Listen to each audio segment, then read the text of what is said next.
Good morning बच्चों। आज मैं आपको पाठ्यक्रम तो समाप्त हो चुका है, लेकिन मॉडल पेपर से क्वेश्चन बताऊंगी कैसे परीक्षा में आपको प्रश्न उत्तर पूछे जाएंगे, कैसे आपको उत्तर लिखने हैं। तो आज मैं आपको मॉडल पेपर मेरे पास 10 हैं, जिसमें से पहला मॉडल पेपर मैं आपको बताने जा रही हूँ। बच्चों ध्यानपूर्वक आप हर प्रश्नों के उत्तर को सुनिएगा, प्रश्नों को सुनिएगा, उसके उत्तर कैसे लिखने हैं ये आपको ध्यान देना है।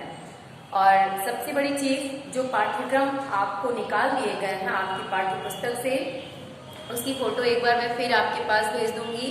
और जो पाठ्यक्रम पढ़ने हैं वो तो आपके पास किताब में पहले से बताए गए हैं। तो प्रश्न पत्र भी, इसका जो प्रथम मॉडल पेपर है ये प्रश्न पत्र भी मैं आपके पास भेजूंगी, लेकिन मैं क्रमवार कैसे प्रश्न एक एक नंबर के पूछे जाते हैं और हमें कैसे उत्तर देना है तो आपके सामने प्रस्तुत है बच्चों। मैं उम्मीद करती हूँ आप जरूर ध्यान से देखेंगे। सबसे पहले देखिए, एक एक नंबर के जो 10 नंबर के प्रश्न आते हैं गद्य साहित्य और पद्य साहित्य के इतिहास से। तो सबसे पहले गद्य साहित्य के इतिहास से देखिए क्या प्रश्न पूछा गया है। प्रश्न नंबर 1 है, इसमें क ख ग घ ङ करके 5 प्रश्न पूछे जाएंगे। पहला प्रश्न है गद्य साहित्य के इतिहास से ही, निम्नलिखित में से कोई एक कथन सही है, उसे पहचान कर लिखना है।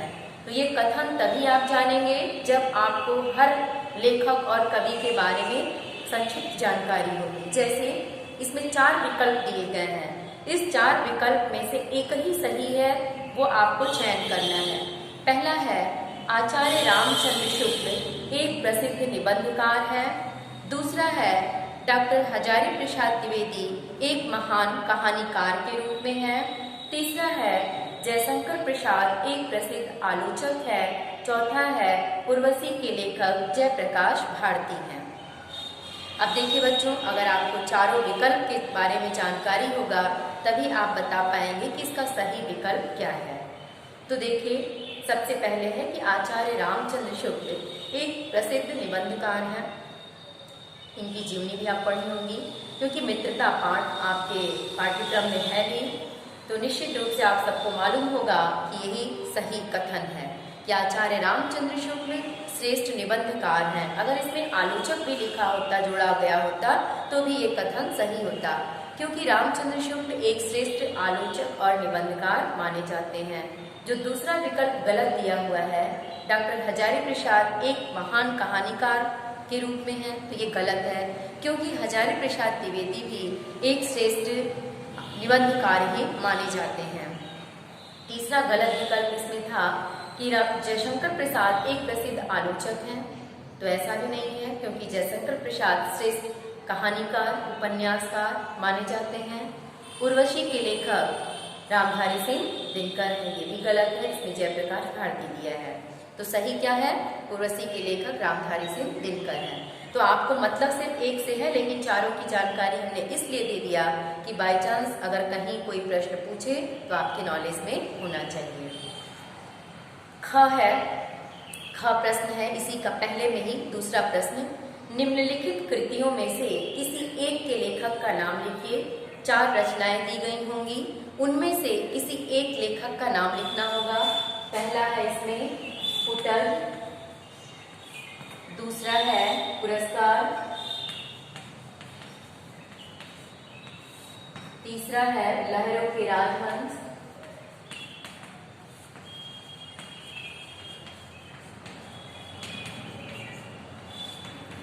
चौथा है अतीत के चलचित्र,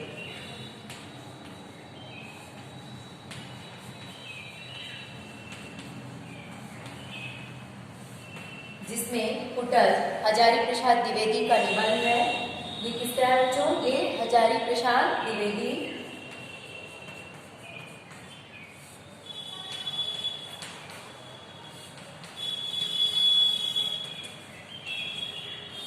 दूसरा पुरस्कार ये जयशंकर प्रसाद का है।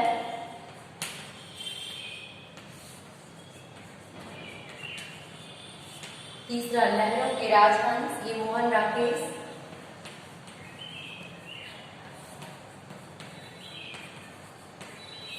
अतीत के चलचित्र महादेवी वर्मा।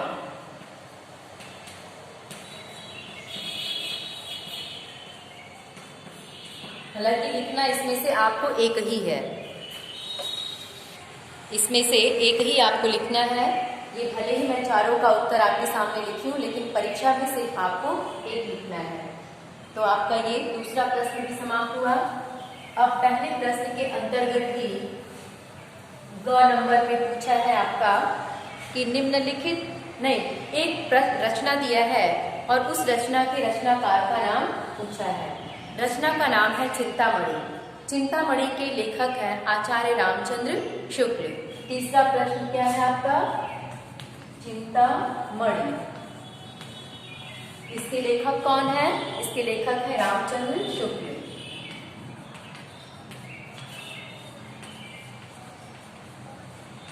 ये आपका क ख ग, ये ग है। घ नंबर में है कि निर्मला के लेखक कौन है। 4 विकल्प आपको दिया गया होगा, उस 4 विकल्प में से आपको एक छांटना होगा।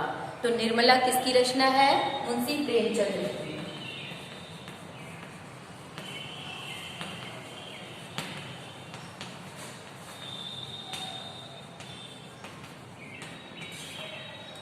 ये प्रश्न आपका हो गया घ, मतलब चौथा। तो निर्मला की रचनाकार कौन है? मुंशी प्रेमचंद। इसमें विकल्प में दिया है जयशंकर प्रसाद, रामचंद्र शुक्ल, भगवती चरण वर्मा। तो उत्तर क्या आपका होगा? मुंशी प्रेमचंद। अब इसी में है अंगा, कलम के सिपाही के लेखक कौन है? तो कलम का सिपाही किसका है? अमृत राय। कलम का सिपाही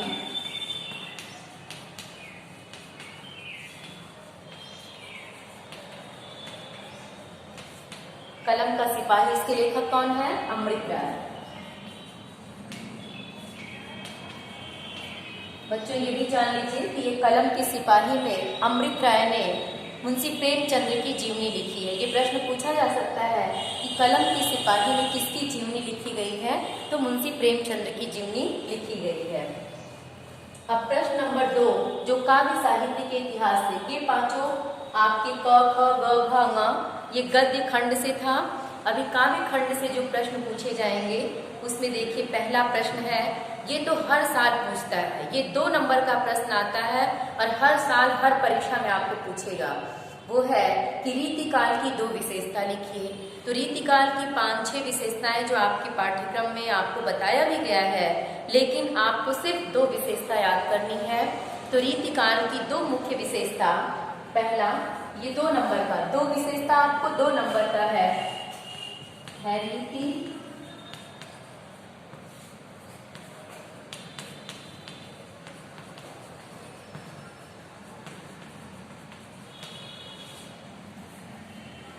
पहला आपका है रीति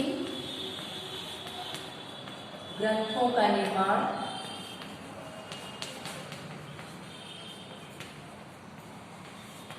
दूसरा है आश्रयदाता राजाओं की प्रशंसा।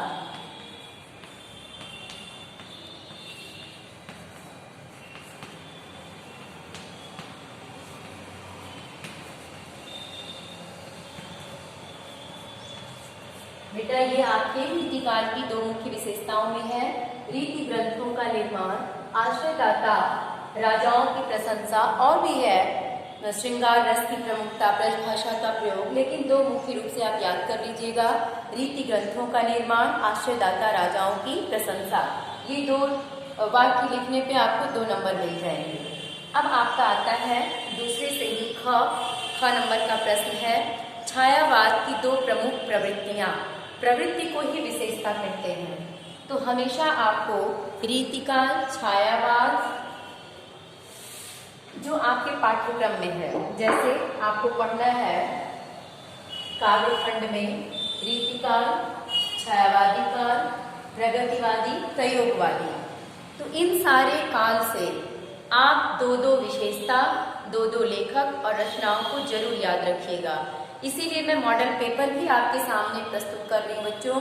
इसका फोटो मैं आपके पास जरूर भेजूंगी, लेकिन एक बार सारे प्रश्नों को मैं बता रही हूँ और इसके बाद मैं प्रश्न भेजूंगी, उत्तर आप देंगे। अभी आपका ख नंबर का प्रश्न है, छायावाद की 2 छायावाद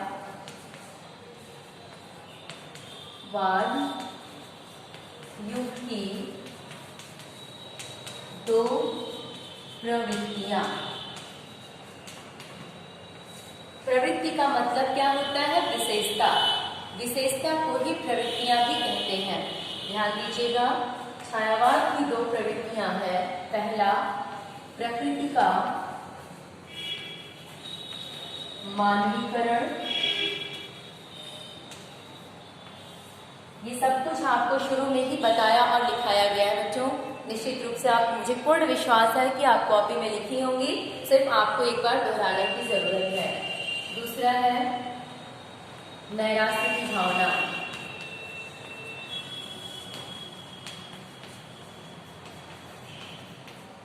देखिए इसका मतलब क्या है, ये भी मैं बता देती हूँ। प्रकृति का मानवीकरण, जैसे आप महादेवी वर्मा, पंत, इन लोगों की कविताएं, छायावाद युग की अधिकतर कविताएं आप जो भी पढ़ेंगी, जैसे पंत का नौका विहार है, उसमें उन्होंने जो नौका विहार गंगा जल में दिखाया है, उसमें गंगा को एक सुंदर नारी के रूप में दिखाया है। तो प्रकृति का मानवीय, या आपके पाठ्यक्रम में महादेवी वर्मा का एक हिमालय पाठ था, अभी तो निकाल दिया गया, लेकिन मैं उसको पढ़ाई थी। उस हिमालय रचना में आप देखी होंगी कि हिमालय को किस रूप में प्रस्तुत किया गया है। हिमालय को एक साधनारत श्रेष्ठ मनुष्य के रूप में दिखाया गया है। तो जहाँ प्रकृति के क्रियाकलाप में मानवीय रूप के दर्शन होते हैं, वहाँ उसी को हम प्रकृति का मानवीकरण कहते हैं। तो छायावाद की अधिकांश रचनाओं में ऐसा देखने को मिलता है, इसलिए छायावाद की मुख्य विशेषता के रूप में ये कहा जाता है कि प्रकृति का मानवीकरण। दूसरा है नैराश्य की भावना। नैराश्य की भावना क्या है? जैसे महादेवी वर्मा की कविता है कि दुख की पिछली रजनी बीच विकत्सा, नहीं सॉरी, ये दुख, मैं नीर भरी दुख की बदली। हमेशा महादेवी वर्मा जी अपने को कहते हैं कि मैं नीर भरी दुख की बदली। उन्होंने अपने को आंसू रूपी जल से भरे हुए दुख की बदली के रूप में कहा है। जैसे बादल हर पल जल से भरा रहता है और बरसने के लिए तत्पर रहता है, वैसे ही वो कहती हैं कि मेरा जीवन भी दुख की बदली से भरा हुआ है और हर पल मैं रोना ही चाहती हूँ। यानी उनको दुख और विलाप में ही सुख की अनुभूति होती है, क्योंकि दुख में ही उन्हें अपने प्रिय ईश्वर को पाने की लालसा छुपी होती है।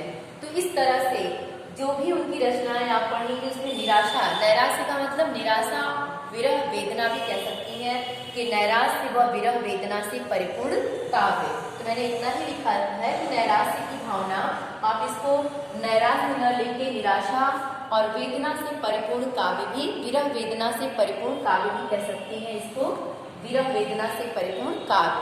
तो ये हो गया आपका छायावादी युग की दो विशेषता। तो काव्य खंड से दो 4 नंबर के प्रश्न हो गए। 1 नंबर के और प्रश्न आपको पूछा गया है, किन्हीं दो प्रगतिवादी कवि के नाम।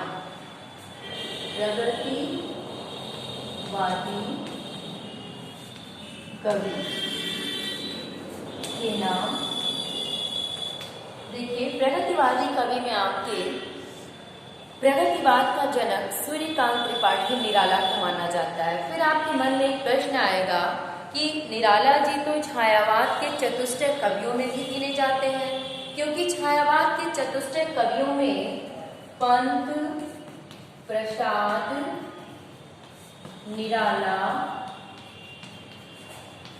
और वर्मा, इनका नाम लिया जाता है। ये छायावाद के चतुष्टय कवि माने जाते हैं। कौन?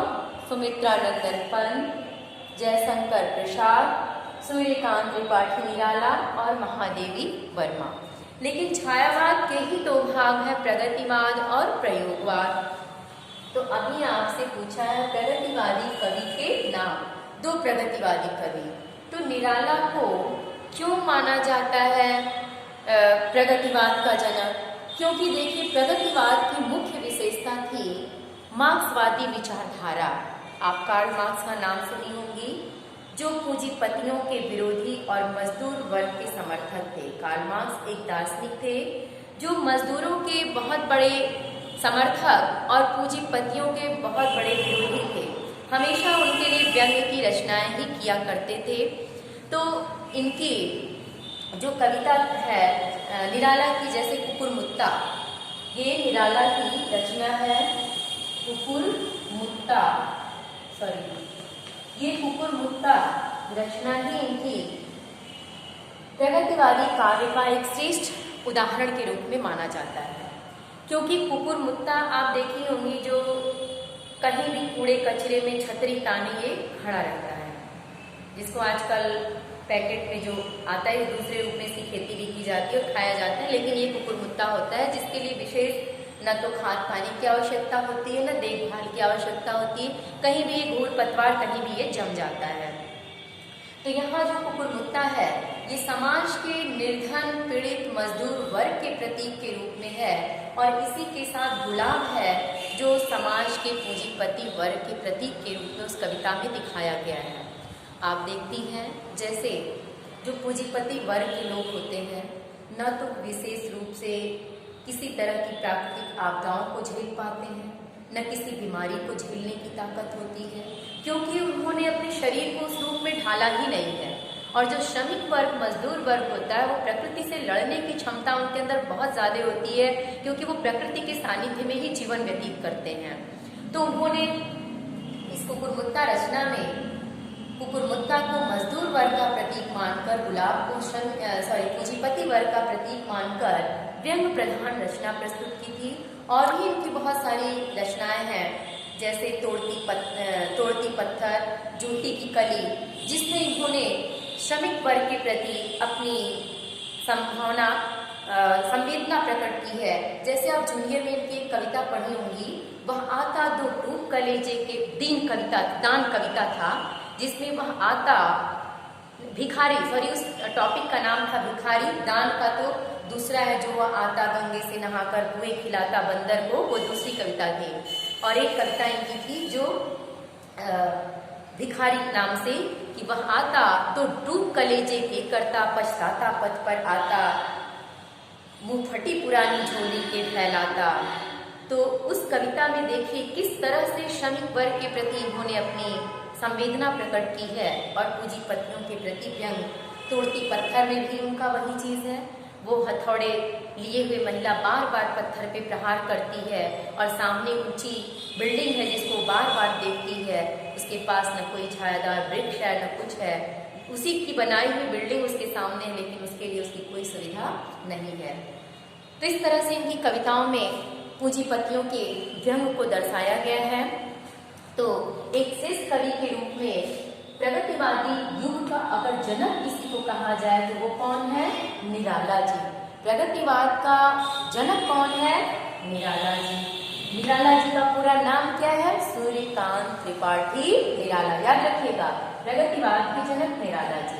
और दूसरे कवि हैं, यहाँ लिख देते हैं नाम पूरा हम, सूर्यकांत त्रिपाठी निराला। दूसरे कवि आपके हैं रामधारी सिंह दिनकर।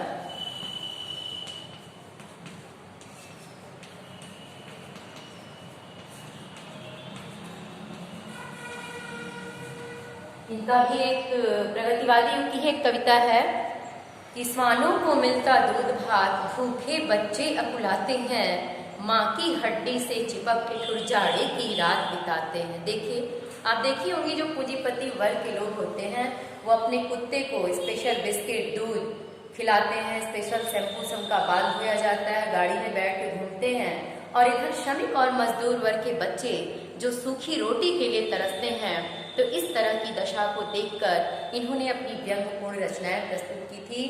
तो उसको किस नाम से जाना गया? प्रगतिवादी युग में। अगर मान लीजिए प्रगतिवादी युग की दो विशेषता आपसे पूछी जाए, जैसे रीतिकाल और छायावाद का पूछा गया था, तो इस प्रश्न का भी उत्तर आप लिख लीजिएगा, क्योंकि अधिकतर पूछता है। दो कवियों के नाम के साथ साथ प्रगतिवाद की दो विशेषता, मार्क्सवादी विचारधारा, पूंजीपतियों के प्रति विरोध या व्यंग का भाव, और मजदूर वर्ग के प्रति सहानुभूति, ये दो विशेषता हो गई आपकी किस युग की? प्रगतिवादी युग की।